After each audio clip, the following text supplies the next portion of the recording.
Hi, everybody. I'm Ken Byalin. Paco Francisco Lugovina is here too. We are official elders,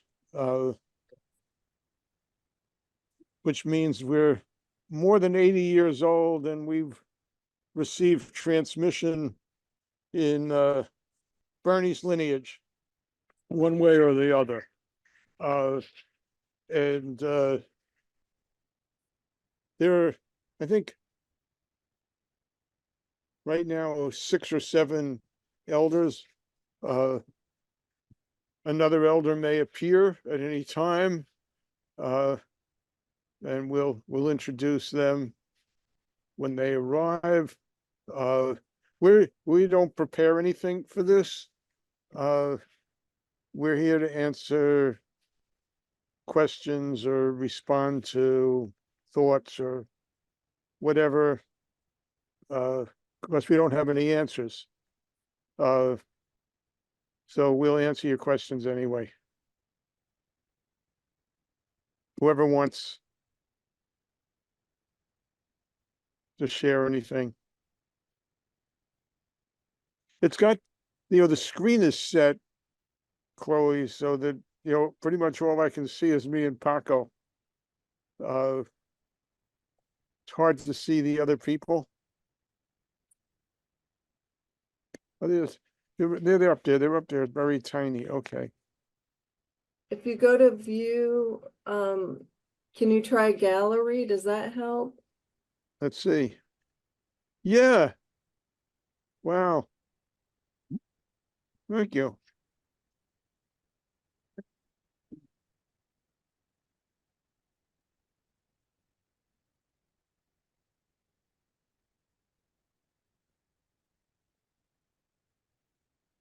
Paco and I are dependent on you. Yeah, Dale, go Oh, ahead. it looks like So I know you a little bit, Ken. I would love to just hear a little bit from Paco, so I could get to know him a little bit, like how you got into this business, et cetera, et cetera. Very happy to do that. Ken, you cut me when I'm gone too much. I'll take the signal as a blessing. I am a Puerto Rican, born in Puerto Rico, 1939. Bernie and I were 10 days difference. I was January 8th. He was January 18th of the same year. Came to New York in 48. Got all my education in New York City, including going to a Catholic college. Did a lot of social activism in the civil rights movement in the early days. Not the early days, a lot of days of the civil rights movement. So I came into the programs in the 60s. Was an entrepreneur. I was a business person in the Bronx. I've always been interested in the meditation very early on. And I learned how to meditate from a Christian point of view.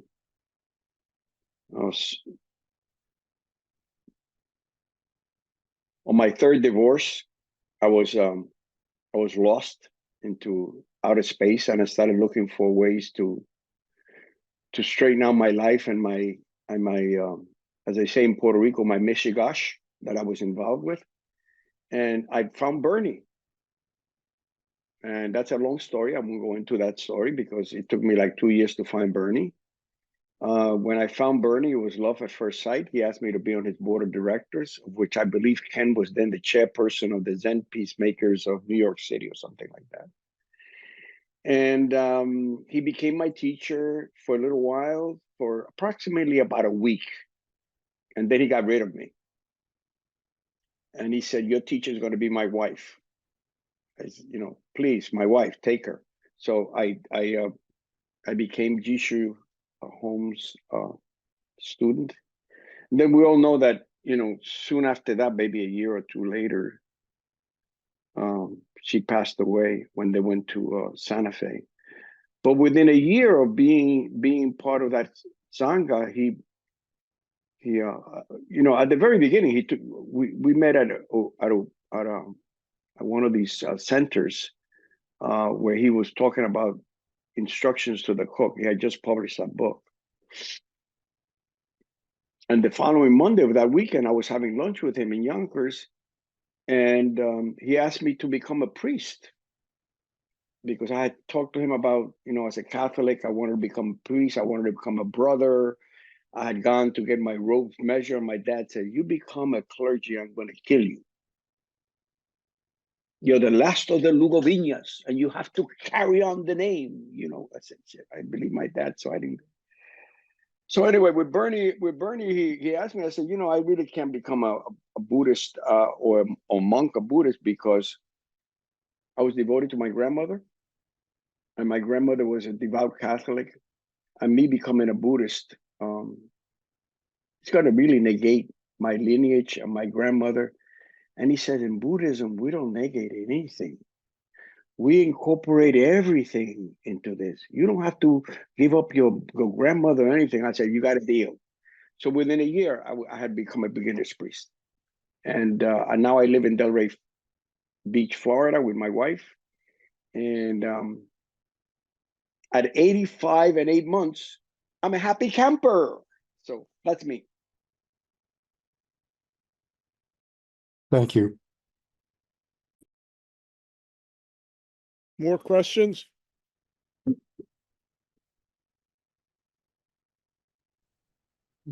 Yes, I have a question.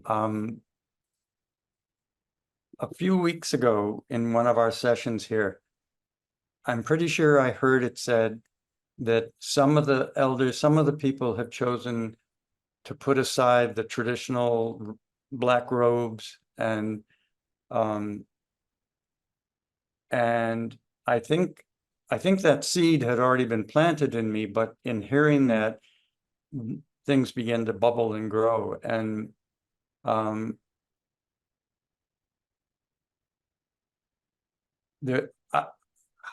for quite a while, I've been pushing aside this question in me of why the robes and even why chanting in Japanese. I mean, as a musician, I understand the beauty and the power of chanting together, no matter what the language or what the meaning of the words are. But at the same time, something was said here about the slow evolution into whatever it might take form in American Zen. And that really opened up and raised for me this curiosity and almost I wonder a lot of questions about that, because something clicked for me, and yet I don't want to just reject or stubbornly kind of rebel against tradition or there are these questions that arise and stirring about. I don't know quite what the question is other than what something's brewing. What is it? May I take a shot at it? Sure. Go for it. Your question, David, reminds me of a meeting that Bernie had. I gotta say, it had to be somewhere 96, 97, soon after I had joined the Zen Peacemakers. Ken might have a better date on that, because I think Ken might have been there. And it was held at Sheila Hickson's house in the Palisades in Riverdale in the Bronx. And Bernie invited all his lineage holders, and a lot of them showed up. I remember even Joan Halifax from Santa Fe was there. And I think it was the beginning of this brewing that you're talking about, because at that point, he said, I was born as Bernie, then I became Tetsugen, and then I became Sensei Tetsugen, and then I became Roshi Tetsugen. From now on, I want everybody to call me Bernie. And like everybody was like, what? You know, and I think that was the beginning. There might be more to that meeting that I can remember, but in my mind, that was the beginning where Bernie ended up. At one point, I had a conversation with him because I used to spend a lot of time with him, particularly when he was going back to Grayston and doing some session. I used to pick him up at the train in New Rochelle train station and spend all day with him. I'm not sure if I asked him a question or he just voluntarily gave me that. He said that he had a realization that a lot of people who were following him or were taking precept studies or becoming priests, this is my memory, that he said they did it because of the glamour of the robes. He says, and I knew that was, and he said something to the fact that that's not the appropriate reason. So I think that was a brewing that he was doing, and I think it's still brewing. I mean, Ken Byalin, who's as smart as the devil, I think picked it up very early, because I don't think Ken has worn a robe since he got ordained or something like that. I used to look at Ken at the beginning with some critical eye. I used to keep it to myself. Say, man, what kind of a monk is this dude, man? He never were, you know. But I'm there with Ken right now. Enough. I'll add to that.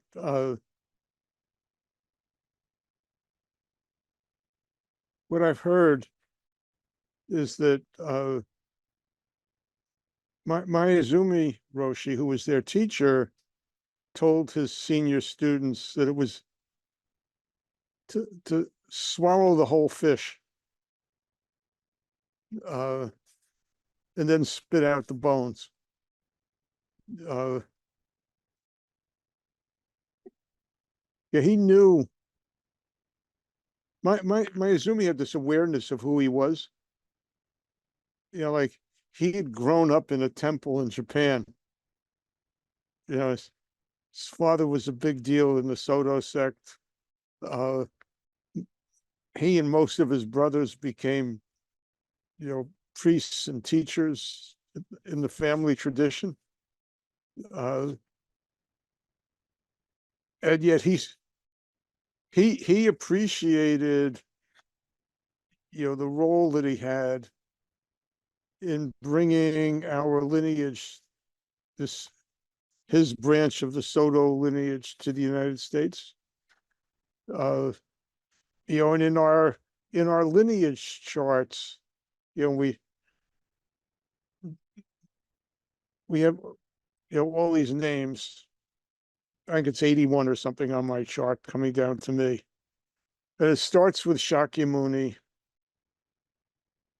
And there's sort of one after another, except there are three jumps. There's the Bodhidharma jump, who brings lineage from India to China. You know, and then there's the Dogen jump, brings the lineage from China to Japan. And then there's the Mayuzumi jump, brings the lineage from Japan to the United States. And it takes, you know, Mayuzumi could all, you know, I guess the traditional thing is that it takes 500 years for Zen to establish itself in a new cultural climate. We're about 60 years in since Mayuzumi arrived as a young monk. We're not very far in here, and we're just beginning. But you know, Barbara's also a successor of Bernie's. And even though she's not old enough, she can help answer these questions since she's here. I guess Swiss Zen is maybe in some ways younger, some ways older. I don't know quite what LaSalle's dates are compared to the Mayazumi arrival dates. But I can feel the change in my body. And I can see it but I can see different things happening among my brothers and sisters. Mayazumi wanted us to wanted American Zen to happen. Which meant we had to take it and go forward with it. And Paco talked about the change in Bernie. It was a big deal in this process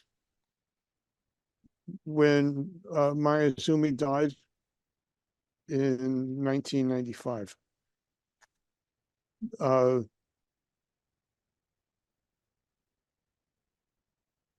Even though in many ways he wanted Bernie to go forward, in many ways he also wanted Bernie to be approved of by the Japanese Soto hierarchy.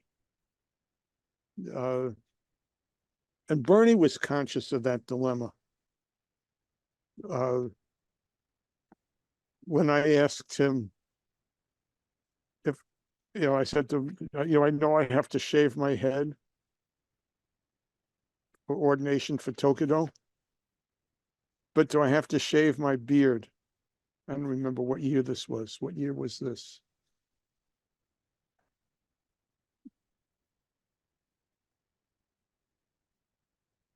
Was it 96? I- When you shave my head, you already a priest. Yeah, it must have been, well, it was before Mayazumi was still alive when I asked this question. Said, do I have to shave? I know I have to shave my hair, but do I have to shave my beard? And without a hesitancy, he answered, as long as Mayazumi is alive. And when Mayazumi was coming to Yonkers to visit, Bernie went crazy. We had to scurry around cleaning the Zendo. We had to make sure we did everything right in the service, meaning we did everything the way Mayazumi was trained to do it. So where are we in figuring out what's the bones to spit them out? And what's the meat of the fish? We're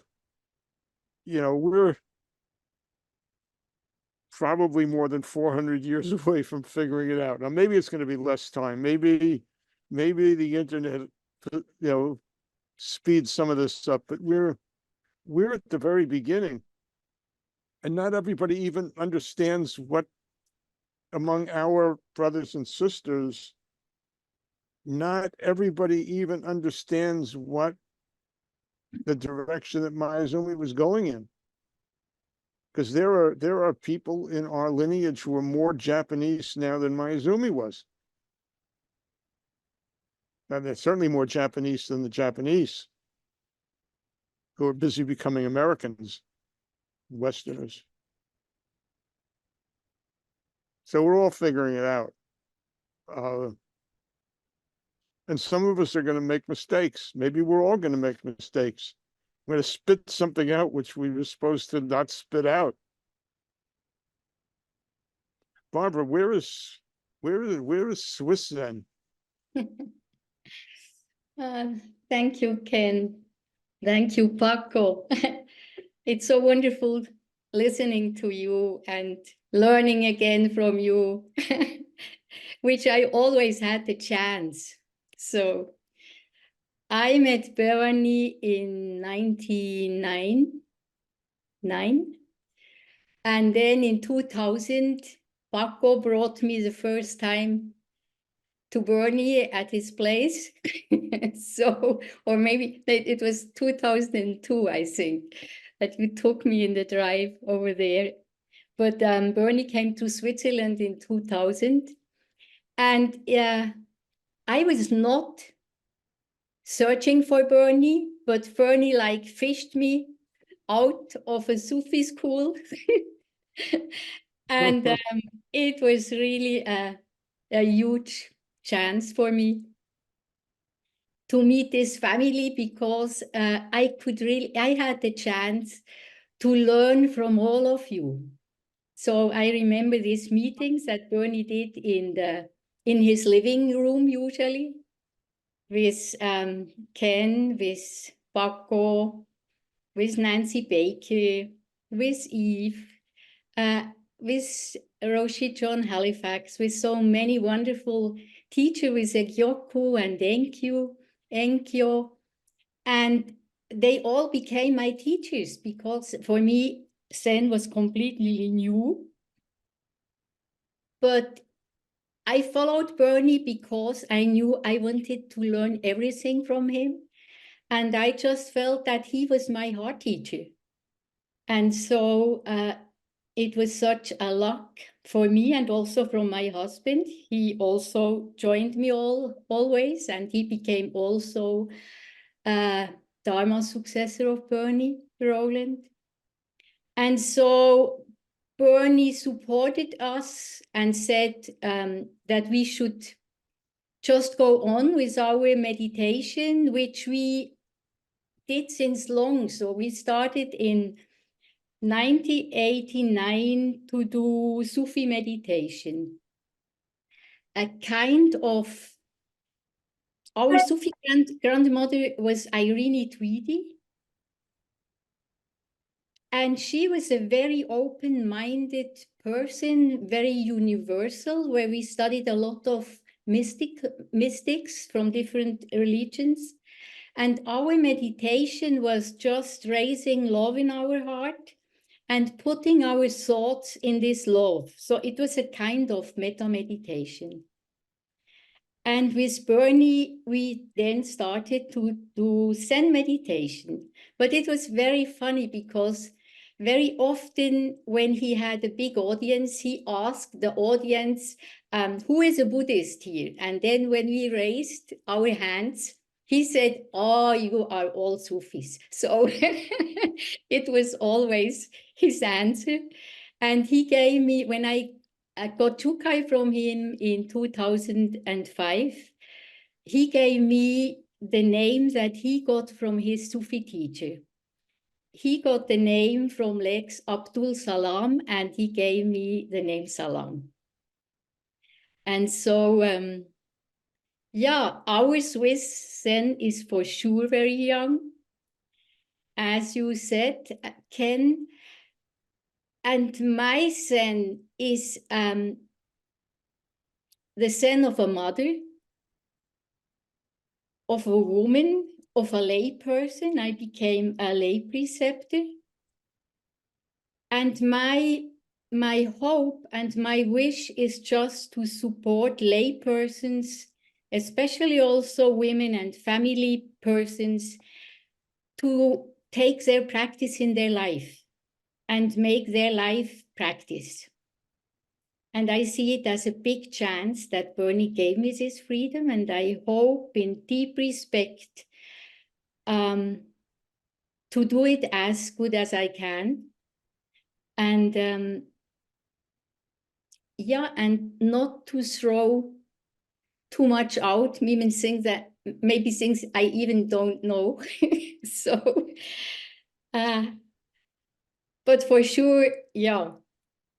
I never met my Zumi Roshi. I really like his teachings. I have the chance to learn from just the recent new book that came out. And I just feel the connection, that for sure. And so I hope that they will be happy with my manifestation of what I am. And I'm really very grateful to listen to you and to see all your faces here. Thank you so much.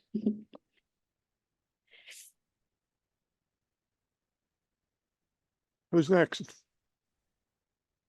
Dale, before you go again, Bruce, did you want to jump in?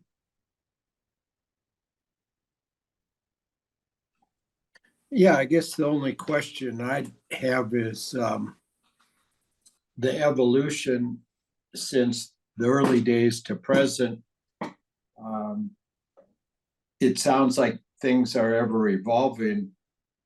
What do you think have been the best improvements of the Westernization since Maizumi? And what Women. direction do you think those will lead? Because I'm a member of another Sangha too that, you know, when that person started, he had been trained by a traditional Japanese, and he said, you know, I'm not Japanese and I never will be.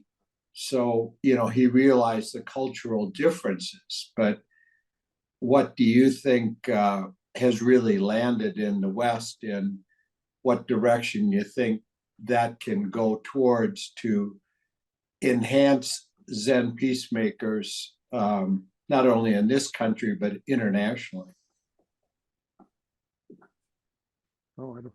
There's a lot of complicated questions there. Women, the role of women in Zen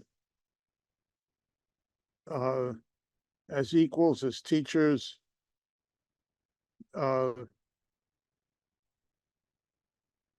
That's new.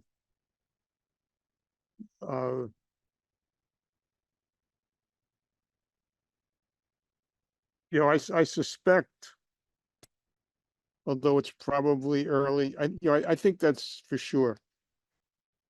You know, my guess is that there's another pointer in Bernie's disrobing. That there's, you know, sort of a letting go of what's almost like a caste system in some parts of, in some Buddhist traditions, between monks and lay people. You know, and there are traditions in which, as a lay person, your only real hope is, you know, to get a rebirth as a monk, because you can't go anywhere. You can't get enlightened, quote, whatever that means. So I suspect there's stuff in there that is more Eastern feudalism than the heart of Zen.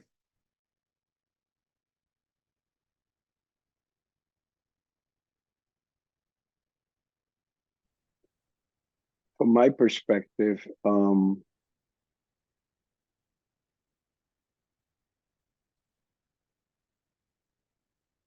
I may be fabricating what I'm about to say, which probably is all of what I have to say is fabricated. But Bernie at one point said something like he heard Maizumi say that it was too bad that Westerners could not be enlightened unless they were born as Japanese.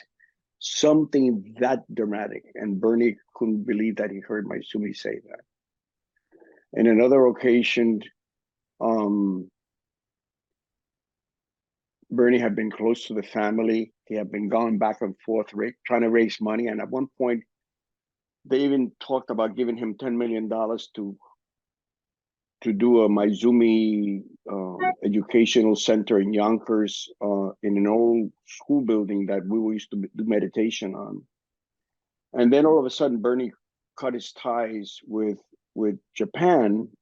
And maybe that's an extreme, but I think he did. Although Maisumi's brother would come to the United States and we would host him. Jimpo, yeah. But at one point I remember him saying that the Japanese were very racist. Not only against people of color, but women and things like that. And he was against that. And so Bernie, in his way, wanted to be, I believe, this is my interpretation, break new ground and leave it undefined, so that future generations would find their way into what it was, because probably he didn't have an answer. But for instance, both Ken and Barbara have talked about the laity. He became very concerned about the laity in terms of people and the teachers. And I think he pretty much emulated a lot of the things that Dogen did, because when Dogen came from Japan, from China, he felt that Buddhism had been in Japan maybe 300 years, but it was corrupt. It was part of the royal house. The royal house supported all the monks, fed all the monks, supported them. And he felt that the message had been lost.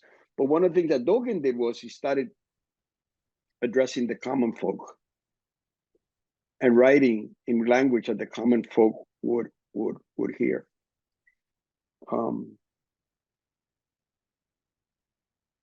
Bernie broke ground by giving transmission, I don't know if it's in quote, but transmission of sorts, to Robert Kennedy, a Jesuit priest, Merrill nuns out of Maryland, Sheikh Farahat, a Sufi, Don Singer, a Jewish rabbi. That was not looked at as favorable in Japan, and he didn't care. So those are new things that he put in place, and it's still there. And not too many people are following that, but he just laid it out in a way that whoever wants to pick it up wants to pick it up. So, and I asked him many questions, and I said, when I go to Puerto Rico, maybe the robes are going to be like guayaberas, because it's hot. Who would want to wear black robes in Puerto Rico? So he said, you do whatever you want to do. That's why you got transmission, And I said, I'm a salsa dancer, so I'm going to put tambores and music. She said, you do whatever you want to do. It's all open.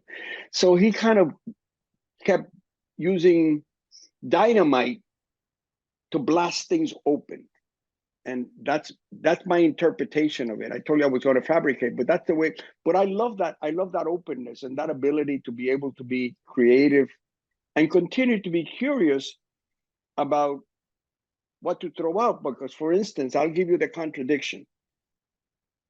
And I'll stop with this. The contradiction is that I always say that the most interesting jazz musicians, and Bernie used to love jazz, who could improvise incredible improvisations and riffing, are musicians that have learned the classics. And I used to use that, I still use it as a metaphor.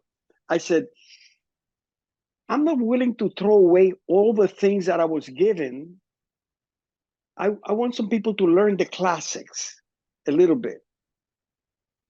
And then they could throw it away if they want to, but it's part of who I am. It's part of who all of you are in many ways. So there's that tension for me, and I want to hold the tension.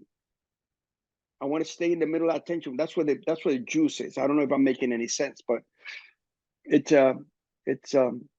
It's not hard work. It's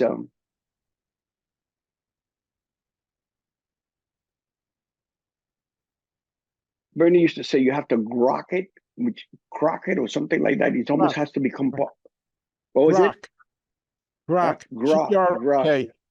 Yeah. And I used to interpret that as it has to become part of your bone marrow, and then you can get a sense of it. Anyway, enough of me. Bruce?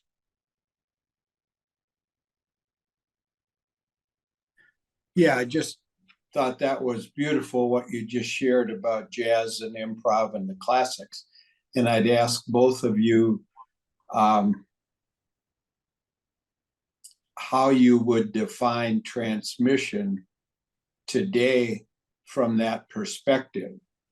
You know, my sense of history is classic, lineage is so important.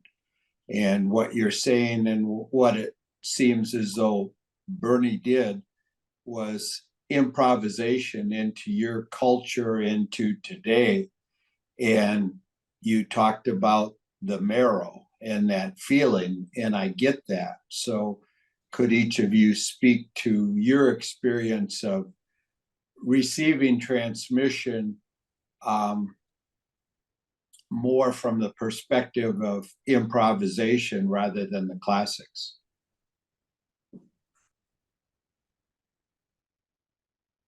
You want to go first, Paco? Yeah, I'll try to be fast because of time. When you become a sensei, the tradition, I believe, said that you have one shot to ask the teacher a question that you had never asked them before. So as all of you know, Bernie left us with 3 tenets: not knowing, bearing witness, and action. Originally it was loving action, and he said that's defining action. So he took the loving out and he put action. And he took that, he says in Infinite Circles, he writes that he took that from the 3 pure precepts, which is do good, do no harm, and do good for others. That's where he got that from. He says that right in that book. So Paco gets his chance to ask his one question of Bernie. And of course, you're not supposed to share this thing with anybody forever. So I'm not sharing this. I'm just talking to myself here. So I say, Bernie, where can I find not knowing? And he thought for a second, what a dumb question. Because it also refers to do good, the first the pure precepts, not knowing. And he says, Byron Katie.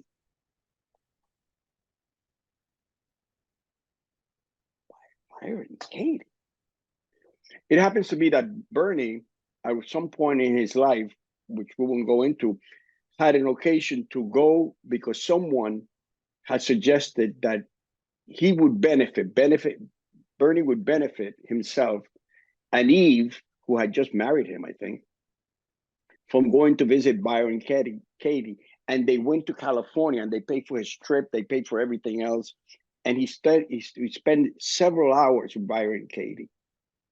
And apparently Bernie was helped by that session. So I read every book, everything, and I had every tape that Byron Katie's ever wrote. And I did learn something, but I'm not going to say what yet. You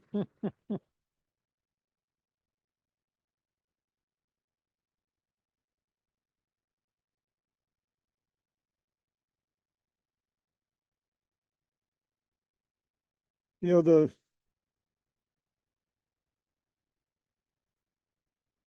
word which there's the word which I think comes up probably more often than any other word in the transmission of the light, which is the transmission stories from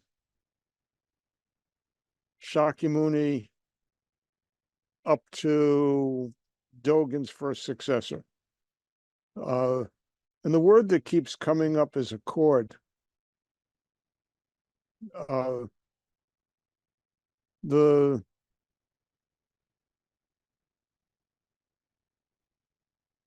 teacher recognizes that he and the student are in accord.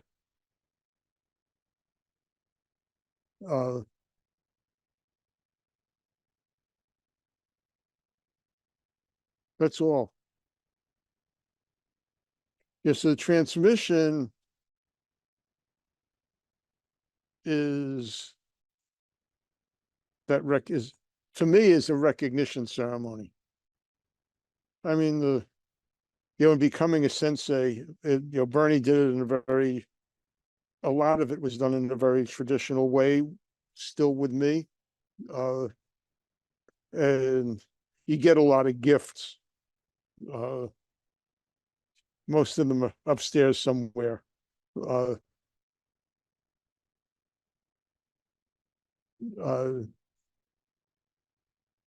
you actually don't get anything. He's not transmitting anything. When I experienced it, the center of it for me was when he said, I'll support you in whatever you do. Which was like, what a reversal from what I felt my relationship to Bernie was up until then. So as a student, I would support him whatever he did. That was like, if you need a ride to the airport, I'll give you a ride to the airport. I'll do whatever it takes to support you. And now he's saying he's going to support me in whatever I do. And at least with me, he was scrupulous about how he did that. And I think some of it was what he took out of his experience with Mayuzumi. And I don't know that any of us had experiences with teachers which were all positive. I think for most of us anyway, part of our experience with our teachers was conflict and struggle. And certainly that was for Bernie with Mayuzumi. And that Bernie always felt, on the one hand, that Mayuzumi was encouraging him to go make Zen American, move the stone forward. And at the same time, Bernie felt constrained by either overt disapproval from Mayuzumi or the fear of disapproval. I'm not going to do this that Mayuzumi might just disapprove of. So Bernie, I think, was very careful with me, sort of in pushing me out of the nest, not to set things up where, like, he never said good job after that. And that bothered me for a long time,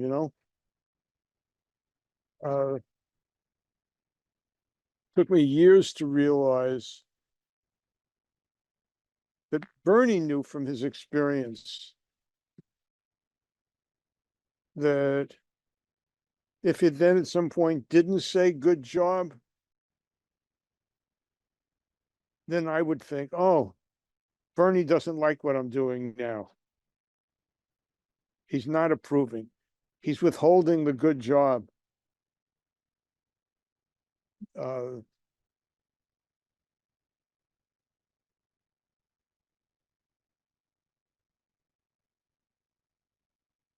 I mean, I would hear from Eve that Bernie was proud of what we were doing. And he would tell other people about it. But the only time he ever sort of acted proud of me in my presence was he would frequently introduce me as the only person who ever got arrested on a street retreat, which was hardly, my claim, my proudest moment or anything, it just happened to me. I didn't do anything.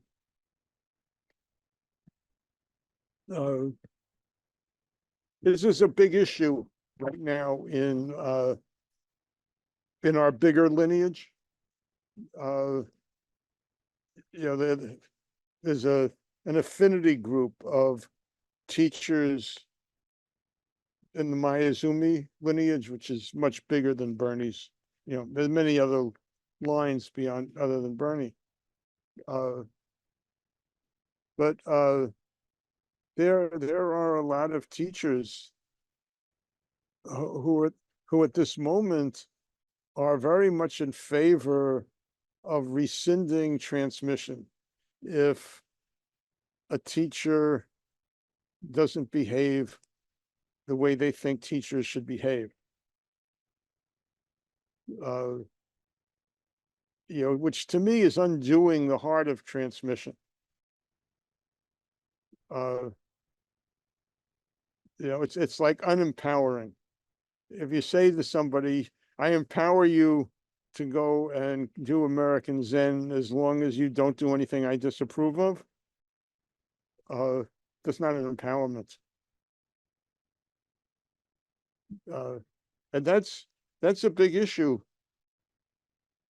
right now.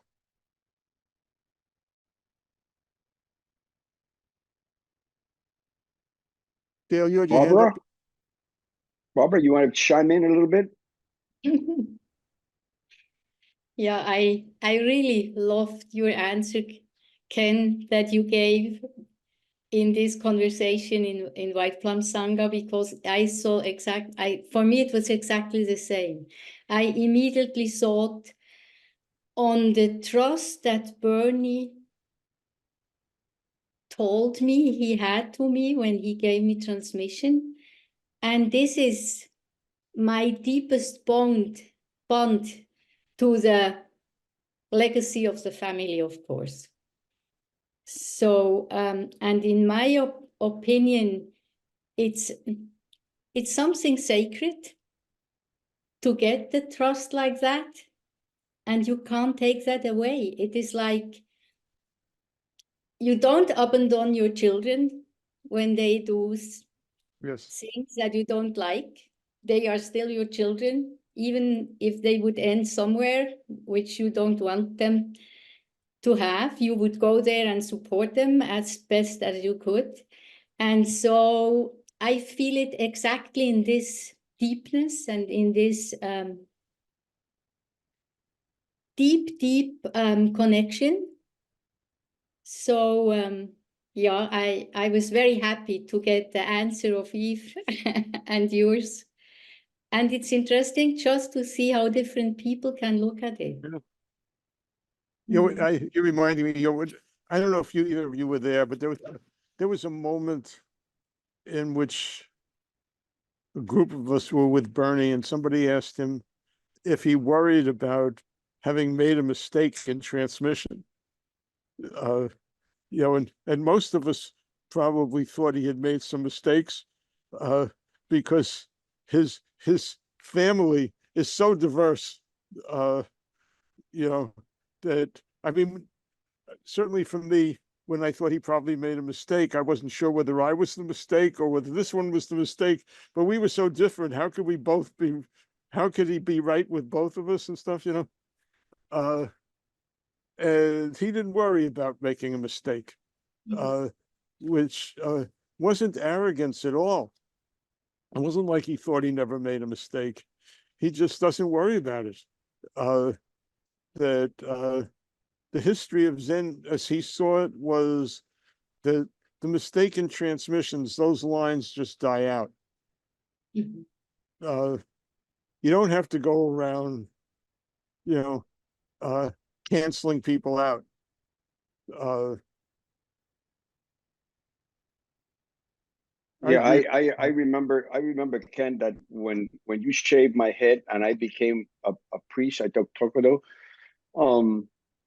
there was a lot of people upset because obviously I don't behave, I don't talk like a priest, I don't look like a priest, I have a level of insanity that I love about Paco. and that's who I am. But the first person who took him on was Jishu. She said, how could you give him Tokodo? He doesn't know anything about Zen. He has to take Jukai. And he said, I didn't take Jukai. My Sumi Roshi did. He said, yeah, but Paco's not you. You know, that. So there was this differentiation. And I kept watching this thing. I said, that, what a fascinating group of people. So I began to learn a little bit. So I said, stop the argument. I will take Jukai, teacher. So I took Jukai after being a priest. So I went the other way. And I learned a lot. You know, of course, she died in the middle of our Jukai teachings, and somebody else had to finish. And in fact, Bernie, who had been traveling because he was grieving, I know he came to us at that ceremony. And in fact, Ken Byalin, I know, Paco, you know this. He showed up. Ken Byalin was in that ceremony, not because of the Jukai, because Ken Byalin was going to do something called Dharma battle, Dharma transmission or something like that, right? Dharma battle, you did a Dharma battle or something? Shuso, it was the end of the Shuso Hosen ceremony. Yeah. So I was a mistake in there. And then when I went to get Denkai, there was a lot of my brothers and sisters who said, why are you doing that, Bernie? This character doesn't know crap about anything, you know, and he went on. And I believe, I wasn't sure whether it was Denkai or when we became senseis, there was a lot of writing. There was a lot of more for Denkai. for Denkai. And I knew that he was under pressure from a lot of people. So in the middle of this thing, I said, you know, I don't need this shit. I don't need to do this thing with all this pressure on this guy. So I got him in a corner and I said, Bernie, I know you're under pressure not to do that. I can go home. You know, put his eyebrows like this. And that told me everything. And then he walked away. And I kept writing. But transmission of the light, transmission of possibility. That's what I interpreted. That he always knew of possibility. He was a physicist to begin with. He was a mathematician to begin with. So in math and physics, you're always dealing with the possibilities of things. And to me, when I got my transmission, it was that there was possibility that this turkey might not hurt anybody. And in fact, would do some good, which was pretty much what Buddha did when his cousin came and said, there's a guy outside who wants to have his head shaved, but he's drunk. And so the mythology says, Buddha says, shave his head, ordain him. He said, yeah, but in the morning he's going to wake up and he's going to realize that this was a mistake. And Buddha said, no, go shave his head, ordain him. And of course, the guy got up in the morning and said, what have you done to me? Where's my hair? And the story goes that the Buddha said, well, you know, I'm sure that he might do some good down the road. And I think that Bernie, I chose that story to be my story. You know, that maybe Paco will do some good in the future.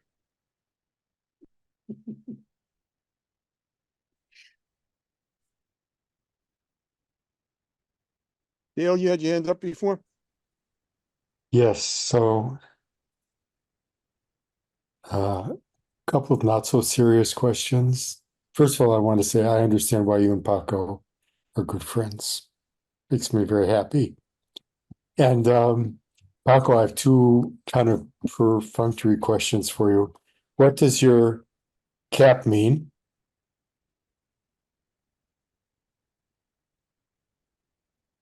You're muted, Paco. It says, stand up for cancer. Yeah.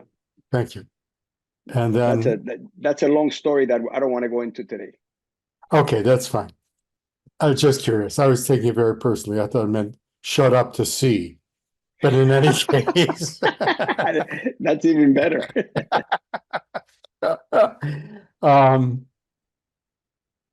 what's her name? Who you listened to all of her tapes and read her books. I would really like to know if you, Byron Katie. yeah, if you learned something valuable from her, because I have some serious considerations about her. But then I have a serious question for the two of you. Yeah, I just thought that this was all projection in my part because I never got a chance to talk to Bernie about it. Was that her three questions, which are: is it true? Is it really, really true? And what would you be without that thought? So many, many times when I come to whatever, my buttons get pushed by my wife or whatever it is, anything, I go, is it true? Is it really, really true?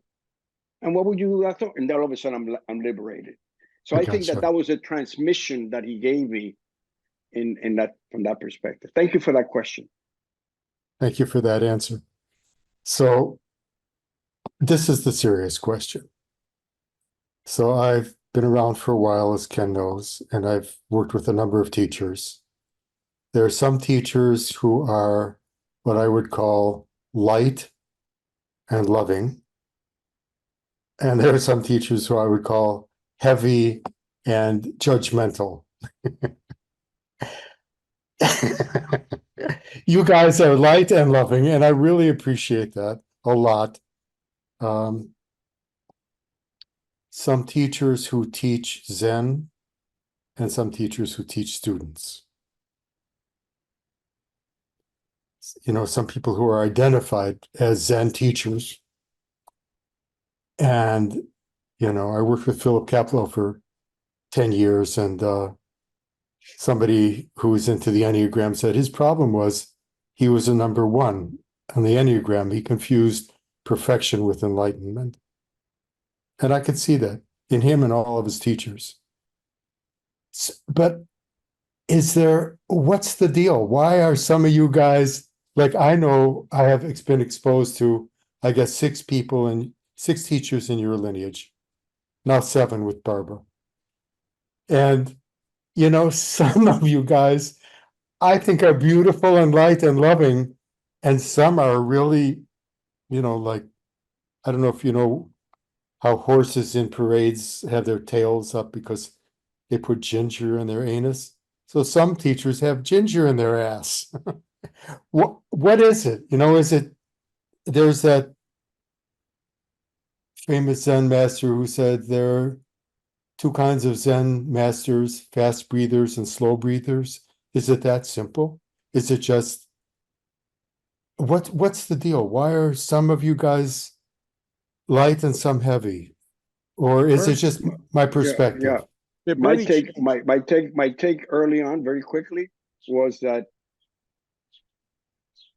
Malcolm X developed this whole international group of people following Muhammad Elijah's teachings out of Chicago.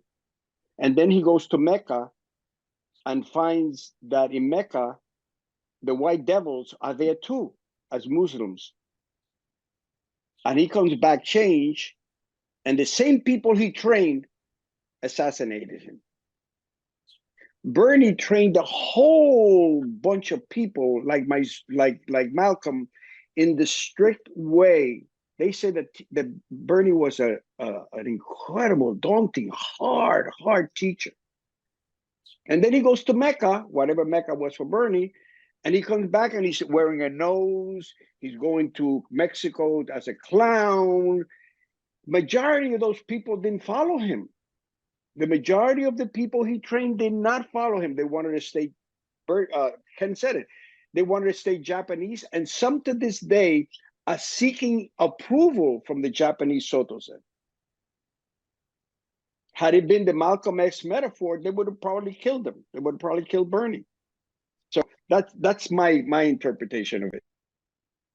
Thank you, that's helpful. Yeah, Bernie evolved. You know, in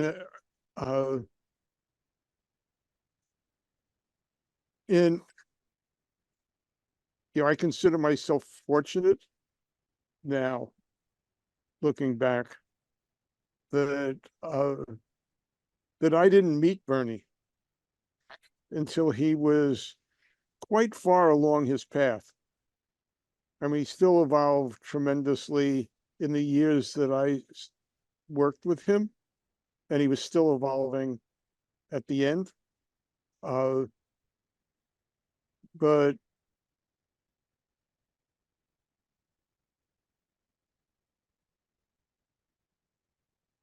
you know, it's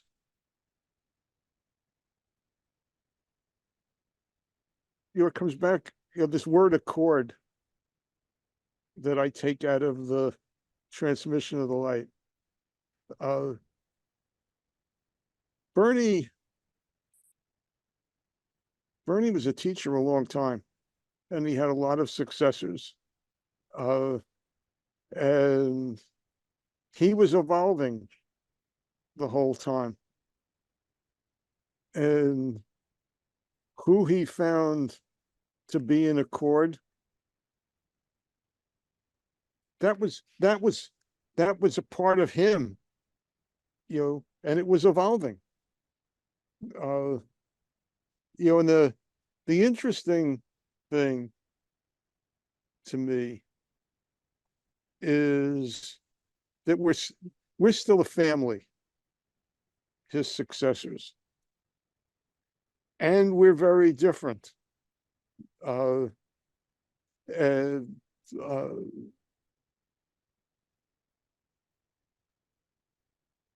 you know, and Bernie never said, you know, those people who I made successors 20 years ago, that was all a mistake.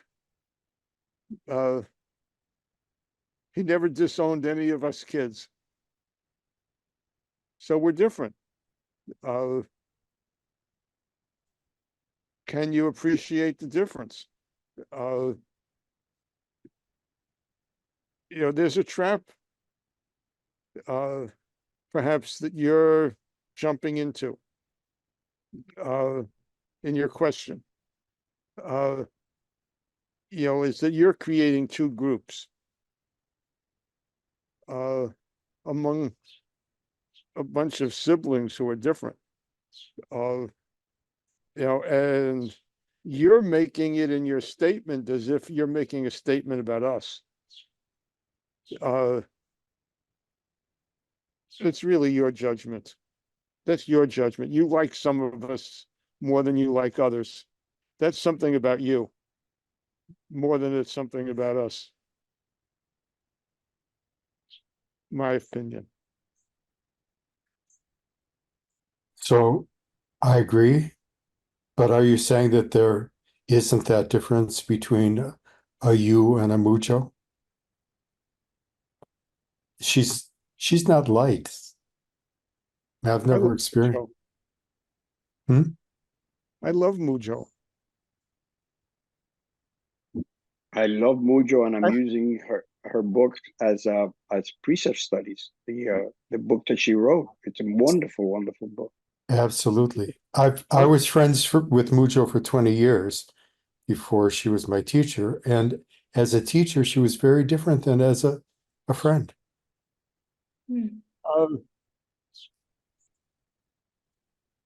You're Yeah, I look, you're asking us in a way to discuss your reaction to Mujo.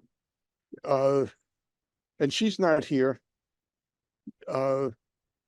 And that's not something that's useful for us to do.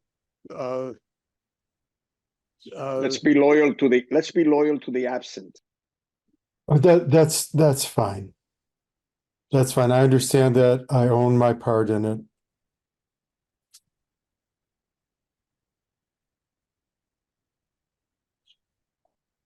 You are very different than Philip Kapleau.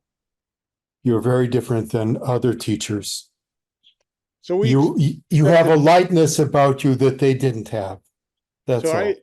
I accept the difference with Kapleau. I never met Kapleau. Kapleau trashed Bernie for giving Roshi Kennedy transmission. And Bernie never was never much for retaliation in those kinds of things. But Bernie had studied a lot with Yasutani.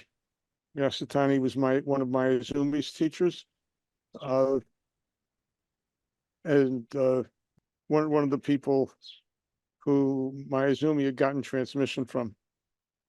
Yasutani is the guy who Kapleau studied with. Kapleau came back to the United States and claimed to be a Roshi. Yasutani never gave him transmission. You know, Yasutani just quit because he didn't want to do what Kapleau wanted him to do and declared himself. So, and I loved Three Pillars of Zen. Which, by the way, Kapleau didn't actually write. I don't know if you knew that. Yasutani and Harada wrote that book. He just made it his own. I don't know if you knew that, but that's an inside story. Ken, can we let Yes. my love in, Barbara?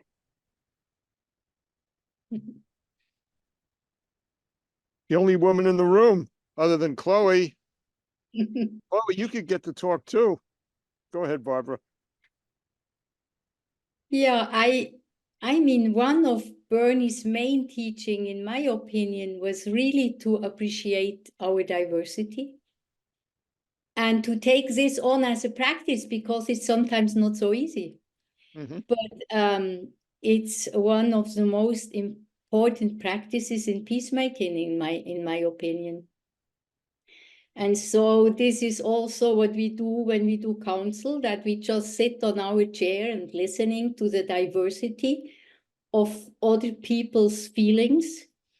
And this is such a wonderful practice. So this was one of the main practices that Bernie wanted us to do in the time when I met him.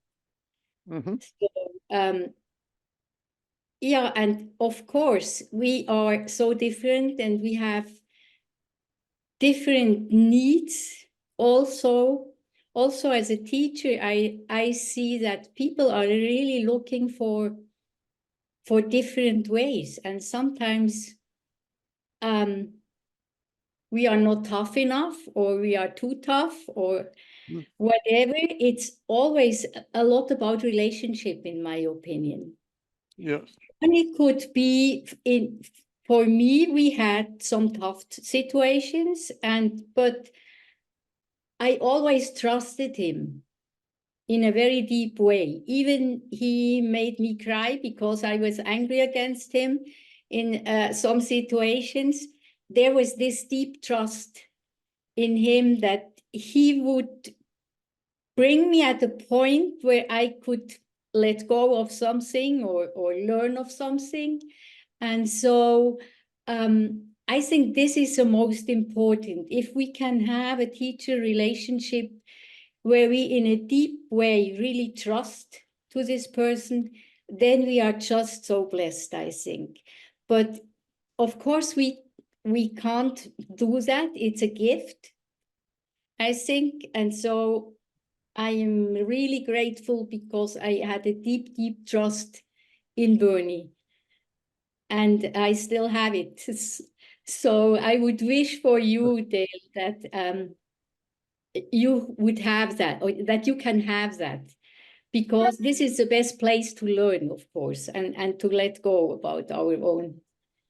You remind me, Barbara. You remind me, Please? Barbara, you remind me at one point we made a lot of trips to Israel, and we traveled throughout the Middle East with Bernie. And he always says, we got to listen to all the voices. And the Israelis would try to get him to take a side, the Palestinians, he said, we got to listen to all the voices. He would never take a side. And then Barbara, out in Switzerland, begins to reach out to the Palestinians, bring some Palestinians to Switzerland, bring some Palestinians to Auschwitz, I believe, you know, and I'm not sure if you ran into issues with Bernie, but I think he was always supportive of what you did. Yeah, he was very happy, in fact. He was very, very happy. And he supported me that in what I did, even at the end when he made me a Roshi, I still wanted to be a student, you know. I was sad not to be his student anymore. So I wanted from time to time to ask him questions. And then when I did that the first time after he made me a Roshi, he said, now you should just do whatever you want. I gave you the freedom to do what you want. And then I did the mistake to ask him a second time later. And then he said, I will take you away the Roshi if you ask you anymore. So in a way, it was like he put me in my responsibility really to take my place. And I needed quite some years to really embrace this big freedom that he gave me with that. I mean, it's such a gift that he just said, yes, please go your way and trust yourself and just do. And this is wonderful. So I hope that I always can do to my adult children this, to trust them so much and to say, trust yourself and find your freedom. This is a wonderful gift, I think, and a wonderful help to be empowered. That's probably, you're answering a question for me, Barbara, it's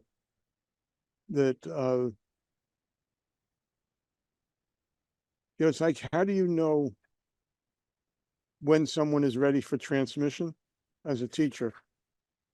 And I think I think you've answered the question for me. When you're ready to say, I will support you in whatever you do, then they're ready for transmission. Yes. Yeah, I just wanted to add a thought.